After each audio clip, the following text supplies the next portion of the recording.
প্রধানমন্ত্রী নির্বাচিত হলে তিনি দলীয় প্রধানের পদে থাকতে পারবেন না। কেউ 10 বছরের বেশি প্রধানমন্ত্রীর পদে থাকতে পারবেন না। সংসদ হবে 2 কক্ষ বিশিষ্ট। এমন কয়েকটি গুরুত্বপূর্ণ সুপারিশ উঠে এসেছে জুলাই জাতীয় সনদ 2025-এর খসড়ায়। একমাত্র স্মার্ট সিটি বসুন্ধরা, আধুনিকতায় এক ধাপ এগিয়ে। জাতীয় ঐক্যমত্য কমিশনের উদ্যোগে তৈরি করা এই সনদের চূড়ান্ত খসড়া ইতিমধ্যেই রাজনৈতিক দলগুলোর কাছে হস্তান্তর করা হয়েছে। এতে রাষ্ট্রের সংবিধান, নির্বাচন ব্যবস্থা, বিচার বিভাগ, জনপ্রশাসন, পুলিশ প্রশাসন এবং দুর্নীতি দমন বিষয়ে যে সংস্কারগুলোতে ঐক্যমত হয়েছে সেগুলো তুলে ধরা হয়েছে। খসড়ায় উল্লেখ করা হয়েছে, জাতীয় ঐক্যমত্য কমিশন ও বিভিন্ন রাজনৈতিক দল, জোট এবং শক্তিসমূহ পারস্পরিক ও সম্মিলিত আলোচনার মাধ্যমে এসব বিষয়ে সমঝোতায় পৌঁছেছে। তবে এখানে সব সুপারিশে প্রত্যেক দলের একমত হওয়া সম্ভব হয়নি।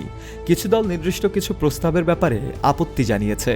সনদের পটভূমিতে বলা হয়েছে, 1971 সালে স্বাধীনতার ঘোষণাপত্রে যে সাম্য, মানবিক মর্যাদা ও সামাজিক সুবিচারের ভিত্তিতে গণতান্ত্রিক রাষ্ট্র ব্যবস্থা গঠনের আকাঙ্ক্ষা জন্ম নিয়েছিল, দীর্ঘ 53 বছরেও তা বাস্তবায়ন হয়নি। বরং রাষ্ট্র কাঠামোয় একচ্ছত্র নিয়ন্ত্রণ ও ক্ষমতার অপব্যবহারের মাধ্যমে প্রতিষ্ঠানগুলোকে অকার্যকর করে বিচারহীনতার পরিবেশ তৈরি করা হয়েছে।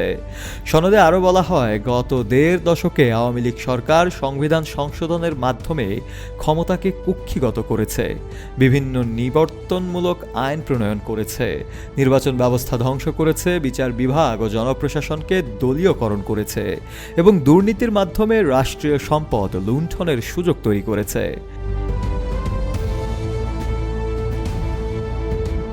খসড়ায় উল্লেখ করা হয়েছে, 2024 সালের জুলাই-আগস্টে জনগণের সম্মিলিত শক্তি বিগত সরকারের পতন নিশ্চিত করেছে।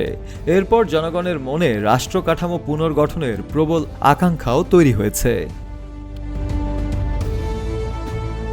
শফিউল মাওলা, কালের কণ্ঠ।